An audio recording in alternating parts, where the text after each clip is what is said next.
Hi friends, welcome to Sindhu's curry world. ഇന്ന് ഞാനിവിടെ തയ്യാറാക്കാൻ പോകുന്നത് ഒരു മട്ടൺ കുറുമയാണ്. അപ്പം അതിന് വേണ്ടിയിട്ട് ഞാനൊരു പാൻ അടുപ്പത്ത് വെച്ച് അതിലേക്ക് കുറച്ച് വെളിച്ചെണ്ണ ഒഴിച്ചിട്ടുണ്ട്. ഒരു 1.5 ടേബിൾ സ്പൂണിൻ്റെ അത്രയ്ക്ക് വെളിച്ചെണ്ണ ഒഴിച്ചിട്ടുണ്ട്. ഇനി അതിലേക്ക് നമുക്ക് കുറച്ച് കപ്പലണ്ടി ഇട്ട് കൊടുക്കാം.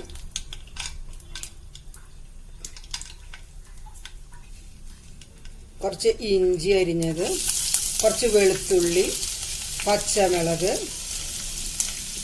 കുറച്ച് കുരുമുളക്, ഒരു പൊട്ട് ജാതിക്കായുടെ ഒരു ജാതിക്കായുടെ കാൽ ഭാഗത്തിലും കുറവ്, അത്രയും കുറച്ചാണ് അതിലെടുത്തിരിക്കുന്നത്. പിന്നെ ഇതിലേക്ക് വേണ്ടത് കുറച്ച് ചുമന്നുള്ളി, ഇനി ഇതിലേക്ക് കുറച്ച് ഏലക്കായ, കരയാമ്പൂവ്, പട്ട, തക്കോലത്തിന്റെ ഒരു 2-3 തണ്ട് എടുത്തിട്ടുണ്ട്.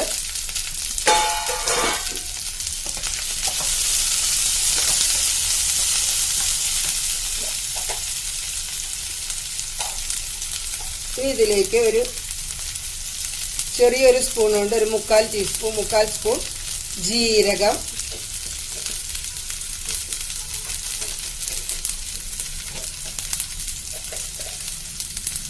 ഒരു സ്പൂൺ 1.5 സ്പൂൺ പെരിഞ്ജീരകം. ഈ കറിയിൽ നമ്മൾ ചുമന്ന മുളക് ഇടില്ല, പച്ചമുളകിന്റെയും കുരുമുളകിന്റെയും എരിവാണ് ഉണ്ടാവുക.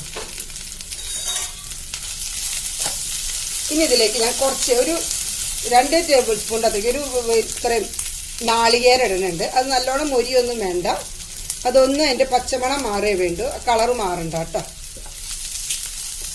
ഇനി ഇതിലേക്ക് നമുക്ക് വേണമെങ്കിൽ കുറച്ച് കാഷ്യൂസ് ഉണ്ടെങ്കിൽ കാഷ്യൂസ് ഇട്ട് കൊടുക്കാം. നമ്മൾ കപ്പലണ്ടി ഇട്ടിട്ടുണ്ട്, കുറച്ച് കഷ്ണണ്ടി വേണമെങ്കിൽ ഇട്ട് കൊടുക്കാം.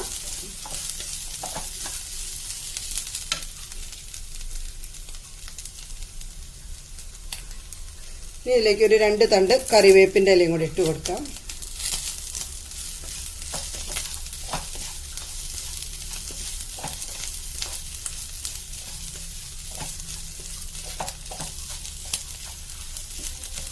അപ്പൊ നമ്മുടെ ഈ മസാല ഒന്ന് നല്ലതുപോലെ ചൂടായിട്ടുണ്ട്.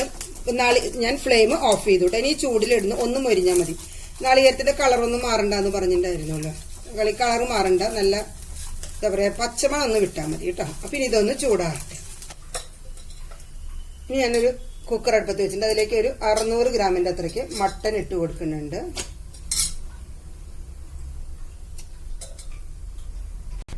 ഇനി ഇതിലേക്ക് നമുക്ക് ആവശ്യത്തിന് കുറച്ച് ഉപ്പ് ചേർത്ത് കൊടുക്കാം.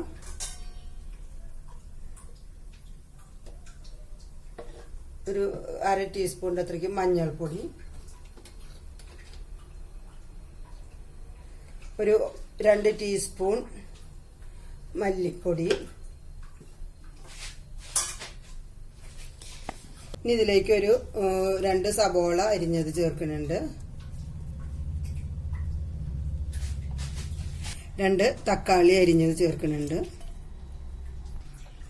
ഇനി നമ്മൾ നേരത്തെ വഴറ്റി വെച്ചിരുന്നതിന്റെ അരപ്പ് ഇതിലേക്ക് ഒഴിച്ചു കൊടുക്കാം.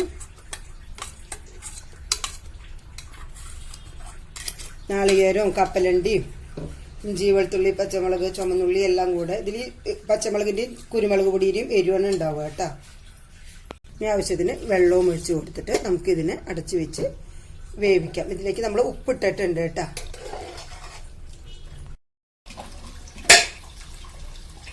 അപ്പോൾ നമ്മൾ മട്ടൻ എല്ലാം ചേർത്തിട്ട് വേവിക്കാൻ വെച്ചിരുന്നു. അപ്പോൾ ഇത് വെന്ത് വന്നിട്ടുണ്ട്. ഇനി നമുക്കിതൊന്ന് കുറച്ചും കൂടെ ഒന്ന് ഗ്രേവിനെ നമുക്ക് കുറുക്കിയെടുക്കണം. 1 മിനിറ്റ് ഒന്ന് തിളപ്പിക്കാം. അതോടുകൂടിയിട്ട് നമുക്കൊന്ന് ഉള്ളി കാച്ചി ഒഴിക്കാം. ഇത് ഗ്രേവിക്ക് ആവശ്യത്തിന് കട്ടിയിട്ടുണ്ട്, ഒന്നും കൂടെ കുറുക്കേ വേണ്ട. നമുക്കിനി ഇതിലേക്ക് ഉള്ളി കാച്ചി ഒഴിക്കുമ്പോൾ ഇതിൽ എരിവ് കുറവുണ്ടെങ്കിൽ കുറച്ചും കൂടെ കുരുമുളക് പൊടി ചേർക്കാം. കാരണം ഇതിൽ മുളക് പൊടി ചേർത്തിട്ടില്ല, നമ്മൾ പച്ചമുളകും കുരുമുളകുമാണ് ചേർത്തിരിക്കുന്നത്. ഇതിൽ ആവശ്യത്തിനുണ്ട്. ഇനി വേണമെങ്കിൽ നിങ്ങൾക്ക് കുറവുണ്ടെങ്കിൽ കുറച്ച് കുരുമുളകും കൂടി ചേർക്കാം കേട്ടോ. ഇനി നമുക്ക് ഇതിലേക്ക് 1 സ്പൂൺ ലെമൺ ജ്യൂസോ അല്ലെങ്കിൽ ഒരു ചെറിയ സ്പൂൺ വിനെഗറോ നമുക്ക് ഒഴിച്ചു കൊടുക്കാം കേട്ടോ. അല്ലെങ്കിൽ ലെമൺ ജ്യൂസ് ഒഴിച്ചു കൊടുക്കാം, 1 ടേബിൾ സ്പൂൺ അല്ലെങ്കിൽ ഒരു ചെറിയ സ്പൂൺ വിനെഗർ ഒഴിച്ചു കൊടുക്കാം. എന്നിട്ട് ഒന്ന് തിളക്കട്ടെ. അപ്പൊ നമ്മുടെ മട്ടൻ താളിച്ച് ഒഴിക്കാനായിട്ട് അതിലേക്ക് ഞാൻ കുറച്ച് വെളിച്ചെണ്ണ ഒഴിച്ചു വെച്ചിട്ടുണ്ട്. ഇനി അതിലേക്ക് കുറച്ച് ചെറിയ ഉള്ളി അരിഞ്ഞിട്ടുണ്ട്. നിങ്ങൾക്ക് വേണമെന്നുണ്ടെങ്കിൽ ചെയ്താൽ മതി, താളിച്ചൊഴിച്ചില്ലെങ്കിലും കുഴപ്പമൊന്നുമില്ല കേട്ടോ. താളിച്ചൊഴിക്കുമ്പോൾ അതിനൊരു ഭംഗി ഉണ്ടാവും, അത്രയ്ക്ക് തന്നെയാണ്. വേറെ പ്രത്യേകിച്ച് ഈ ടേസ്റ്റിലൊന്നും മാറ്റം ഉണ്ടാവാനില്ല. അപ്പോൾ നമ്മുടെ ഉള്ളി മൂത്തിട്ടുണ്ട്. ഞാൻ ഫ്ലെയിം ഓഫ് ചെയ്തു. ഇങ്ങനെ വെളിച്ചെണ്ണയിൽ ഒന്ന് മൂത്ത് കഴിഞ്ഞാൽ നമുക്കിത് അതിലേക്ക് ഒഴിക്കാം കേട്ടോ. അപ്പോൾ നമ്മളുടെ മട്ടണിലേക്ക് നമ്മൾ ഉള്ളി മൂപ്പിച്ച് ഒഴിച്ചു. ഈ സമയത്ത് നമുക്ക് എരിവ് കുറവുണ്ടെങ്കിൽ വേണമെങ്കിൽ കുറച്ച് കുരുമുളക് പൊടി ഇതിൽ ചേർക്കാം. ഈ മൂപ്പിക്കുന്നതിൽ കുറച്ച് കുരുമുളക് പൊടി ഇടാം. എനിക്കിത് എരിവ് പാകമാണ്, അതുകൊണ്ട് ഞാൻ ഇടാത്തത്. അപ്പോൾ നമ്മളുടെ സ്വാദിഷ്ടമായ മട്ടൻ കുറുമ ഇവിടെ തയ്യാറായിട്ടുണ്ട്. ഇത് നമുക്ക് ചോറിൻ്റെ കൂടെ, ചപ്പാത്തി, അപ്പം എല്ലാത്തിൻ്റെയും കൂടെ കഴിക്കാൻ വളരെ ടേസ്റ്റാണ്. എല്ലാവരും ട്രൈ ചെയ്ത് നോക്കിയോളാം. എൻ്റെ ഈ ചാനൽ സബ്സ്ക്രൈബ് ചെയ്യാത്ത ആരെങ്കിലും ഉണ്ടെങ്കിൽ അതൊന്ന് സബ്സ്ക്രൈബ് ചെയ്തോളാം. അതിൻ്റെ തൊട്ടടുത്ത് ബെല്ലൈക്കൺ പ്രസ് ചെയ്ത് ഓൾ എന്നുള്ള നോട്ടിഫിക്കേഷനോട് എനേബിൾ ചെയ്തോളാം കേട്ടോ. അപ്പോൾ നിങ്ങളെല്ലാവരും സപ്പോർട്ട് ചെയ്യുമെന്ന് ഞാൻ പ്രതീക്ഷിക്കുന്നു. Bye, thanks for watching.